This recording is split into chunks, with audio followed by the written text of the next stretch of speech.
চলতি সপ্তাহে গুমের কয়েকটি মামলার তদন্ত প্রতিবেদন দাখিল করা হবে বলে জানিয়েছেন চিফ প্রসিকিউটর মোহাম্মদ তাজুল ইসলাম। সেই সাথে মাহবুবুল আলম হানিফ সহ পলাতক আসামিদের গ্রেফতারের বিষয়ে সর্বোচ্চ চেষ্টার কথাও বলেন তিনি।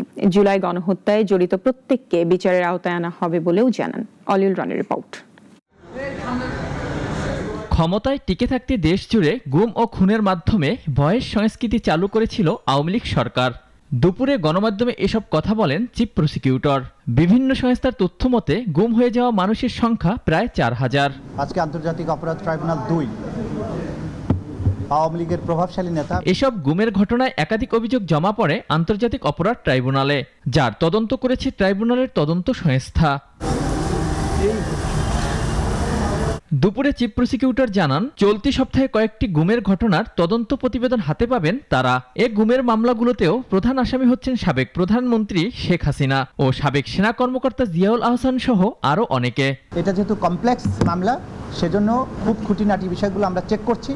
তদন্ত রিপোর্ট এই সপ্তাহেই পেয়ে যাবেন। এদিন জুলাই হত্যাকাণ্ডের মামলায় আওয়ামী লীগ নেতা মাহবুবুল আলম হানিফ সহ 4 জনের বিরুদ্ধে অভিযোগ আমলে নিয়ে গ্রেপ্তারি পরোয়ানা জারি করে ট্রাইব্যুনাল 2।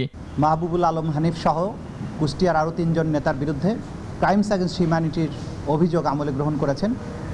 তাদের বিরুদ্ধে গ্রেপ্তারি পরোয়ানা জারি করেছেন এবং আগামী 14ই অক্টোবর এই পলাতক আসামিদের গ্রেপ্তার করে ট্রাইব্যুনালে উপস্থিত করার জন্য দিন ধার্য করেছেন। এ সময় চিফ প্রসিকিউটর আরও জানান, জুলাই হত্যাযজ্ঞের সঙ্গে যারা জড়িত তাদের সবাইকে বিচারের মুখোমুখি করা হবে। মানবতা বিরোধী অপরাধ সংগঠনকারীদের বিচার এই বাংলাদেশে যাতে হয়, সেটা হওয়ার ব্যাপারে আন্তর্জাতিক অপরাধ ট্রাইব্যুনাল সঠিক রাস্তায় আছে। তারা দৃঢ় প্রতিজ্ঞার নিয়ে এই কাজটা করে যাচ্ছেন। এদিন আন্তর্জাতিক অপরাধ ট্রাইব্যুনাল 1-এ শেখ হাসিনা সহ 3 জনের বিরুদ্ধে মানবতা বিরোধী অপরাধের মামলায় সর্বশেষ সাক্ষীর জেরা চলে, আর ট্রাইব্যুনাল 2-এ চলে আবু সাইদ হত্যা মামলার 9ম দিনের সাক্ষ্য গ্রহণ। অলিউল রনি, নাগরিক, ঢাকা।